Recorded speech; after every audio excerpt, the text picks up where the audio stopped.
Olá, meu nome é Ari, sou voluntário do Grupo Espírita Fraternidade da cidade de Caieiras.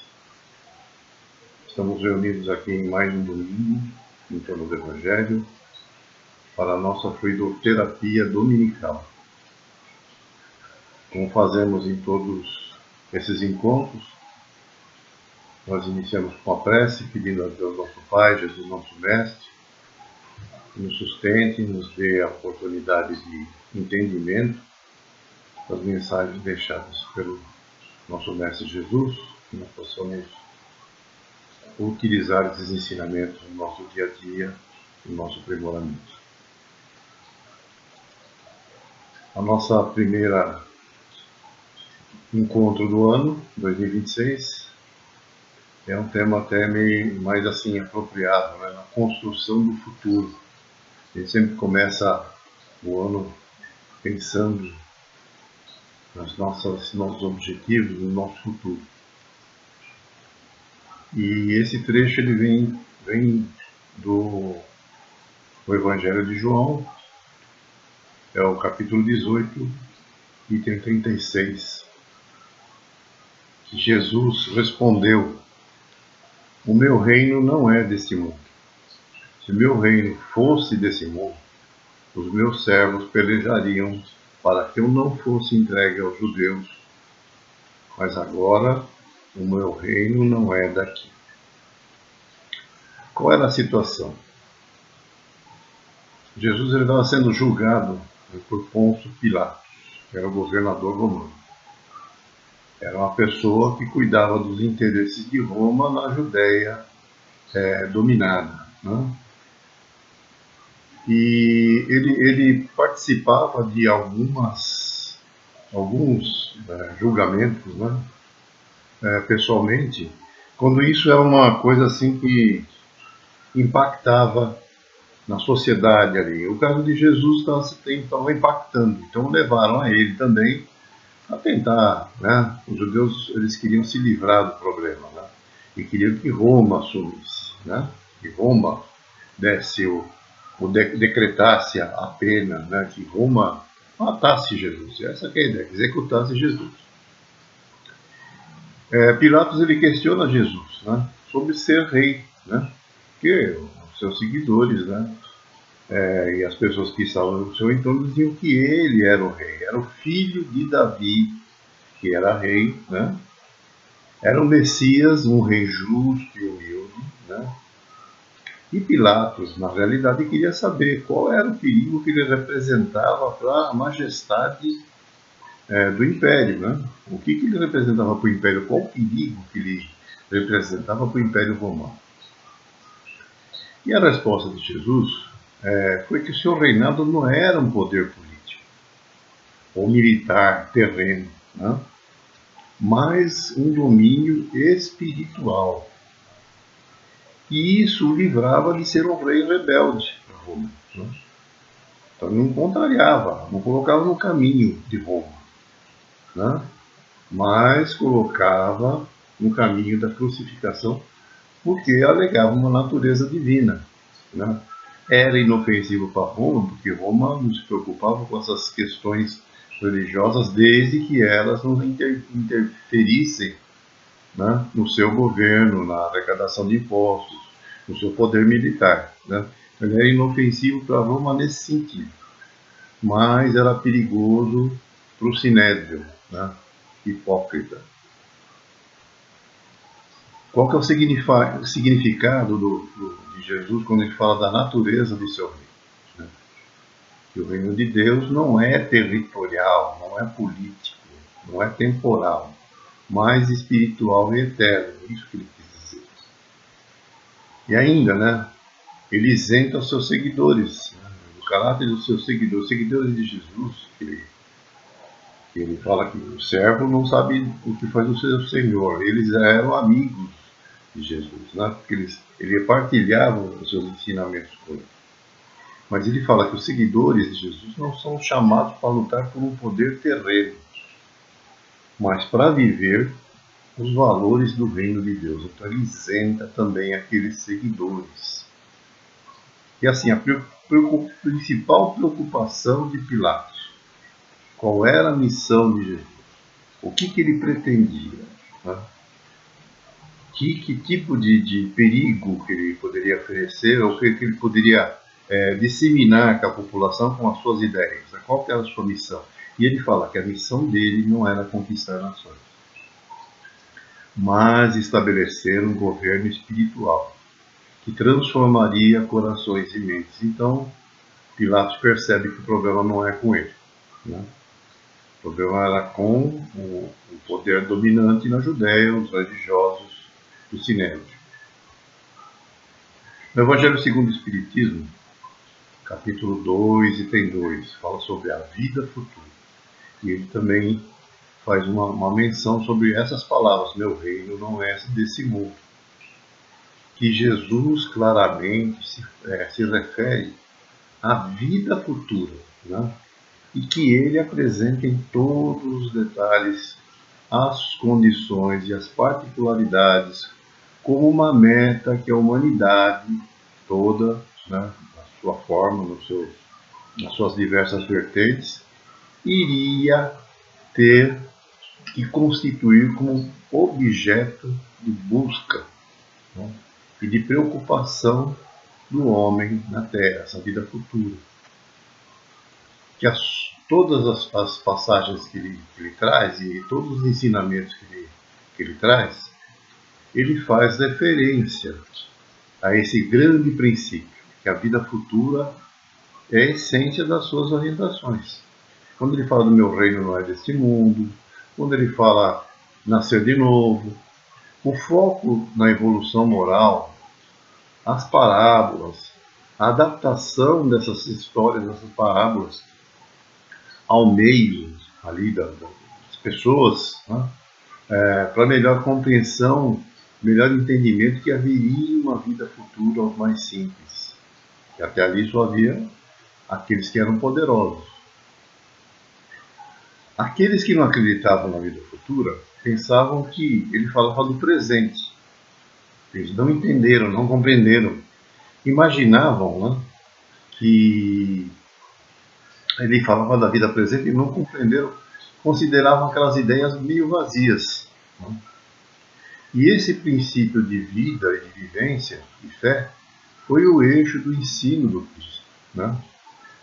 É o objetivo de todos os seres. Só a vida futura é que vai justificar as anormalidades, as irregularidades que a gente vê, os desvios, as estranhezas da vida terrena, né?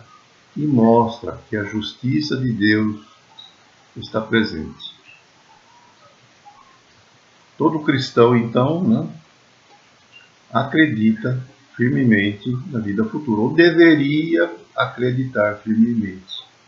Mas muitos têm uma ideia ainda vaga, incompleta, incorreta, né, que vai haver um juízo final, né, que vai haver um julgamento, né, que não há possibilidade de perdão, redenção, morre-se somente uma vez, né? E isso é falsa em diversos aspectos, né? Para muitos, portanto, não há a respeito da vida futura mais que uma crença, mas ela é carente de certeza absoluta, né? E cujas dúvidas que as pessoas têm, e mesmo essa incredulidade, o Espiritismo veio complementar o ensino do Cristo.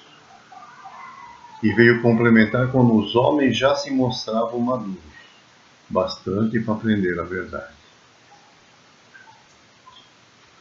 Nessa tarefa de construção do futuro, dentro da tarefa de auxílio ao próximo, seja na casa espírita, seja na vida, no dia a dia, muitas vezes a gente cria expectativas e aguarda a chegada de companheiros para entregar e compartilhar essa tarefa. Muitas vezes a gente se encontra em desânimo porque esses companheiros, demoram a aparecer. Ou quando eles aparecem, né, mesmo assim não permanecem firmes, nos abandonam no meio do caminho ou abandonam a tarefa. E a gente tem que entender que é a nossa própria paz interior. Que na estrada da evolução, né, na nossa evolução, ela é longa. E se a gente olhar a nossa trajetória, né, a gente vai ver também em nossos momentos de vacilação e fraquezas que tivemos, o quanto foi longo e árduo o caminho. Né?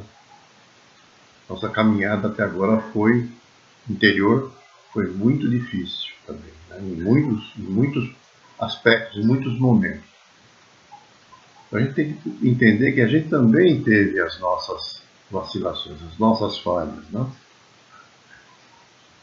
E que fala no livro, né? Muitos são aqueles que pedem apoio e mais muitos vão caminhando adiante ainda apreensivos, em dúvida, por falta de clareza. Né? Eles ainda desconhecem muita coisa e a sua visão fica muitas vezes inibida. E isso muitas vezes é a própria falha da gente que está com esses companheiros de esclarecer de uma forma mais completa. Mas tem muitos também que ficam paralisados no choro e na lamentação, né, da vida. A vida não lhes favorece de alguma forma, alguma coisa acontece com eles e desanimam. Eles não enxergam os companheiros que estendem a mão e chamam para prosseguir na luta, porque é nessa luta, né, que a gente vai curar as nossas feridas. Né? Tem aqueles que são vaidosos, que não sabem utilizar os favores da fortuna e do saber que têm. E eles se embriagam de poder transitório, se fascinam pelas honras, que esqueceram semelhantes a quem lhe competia servir por conta da vaidade. E tem aqueles que afirmam amar, mas transformam a afetividade no egoísmo. Nenhum deles se atrasa por maldade. Eles foram vítimas de uma ilusão que frequentemente surge como um nevoeiro na vida. Mas eles vão regressar um dia ao caminho, por bem ou por mal. Para ter todos aqueles que ainda não conseguiram se renovar, a gente tem que compreender o adiamento do trabalho a fazer. Nós muitas vezes fizemos esse adiamento. Entretanto, nós, que já estamos no caminho, não devemos dar espaço ao desânimo e à deserção na obra do Cristo em favor ao próximo. Porque mesmo que a gente ainda não esteja puro o suficiente, né, com muitos exemplos que a gente tem por aí, a gente não é puro como eles, a gente já traz dentro da gente aquele raciocínio lúcido, tá? Libertado no sustento da nossa própria crença e da nossa fé. Uma conclusão ligeira, a gente pode dizer que para construir o futuro nosso e daqueles que estão ao nosso redor, e cujo local, né, está localizado, esse reino, lá no reino divino, né, esse futuro está localizado no reino divino, não é desse mundo material, e sim do mundo espiritual, a gente deve vivenciar os ensinamentos e os exemplos do Cristo sem demora, sem desânimo e sem abandono da obra. Quanto a essa questão do trabalho, do futuro e da constância do trabalho do futuro, tem uma história de Emmanuel, do Chico, por Emmanuel, né, sobre o lavrador e a enxada. É muito interessante. O Chico era empregado da fazenda, lá no Ministério da Agricultura, em Pedro Leopoldo, ele era funcionário público. E uma manhã ele estava indo para o trabalho, estava atravessando um campo, trabalhava no escritório, e ele meditava sobre os trabalhos mediúnicos que ele estava exercendo. E ele pensava que as exigências eram sempre muitas. A gente sabe disso. A gente, quando tem um trabalho o bem do próximo, a gente sabe que a exigência é grande. E no caso dele, como trabalho mediúnico, ele era muito pior, né? E ele falava como é que ele poderia agir para se equilibrar, porque ele precisa de equilíbrio, né? Que vinham doentes, pedindo socorro, vinham aflitos, que queriam consolação, vinham curiosos, que queriam esclarecimentos, né? Aqueles que se insistiam, que não acreditavam em Deus, mas insistiam em obter a fé, né? Como se fosse possível dar a fé para a pessoa, né? A fé tem que adquirir a própria pessoa. Então eram tantos problemas que ele estava meio abatido, né? Abalado. E quando ele estava ali desanimado, de cabeça baixa, apareceu Emmanuel, né? E apontou para ele um quadro, uma distância pequena. Era um lavrador, humilde lavrador, ativo, né? Aquela hora da manhã, manejando a enxada ao sol.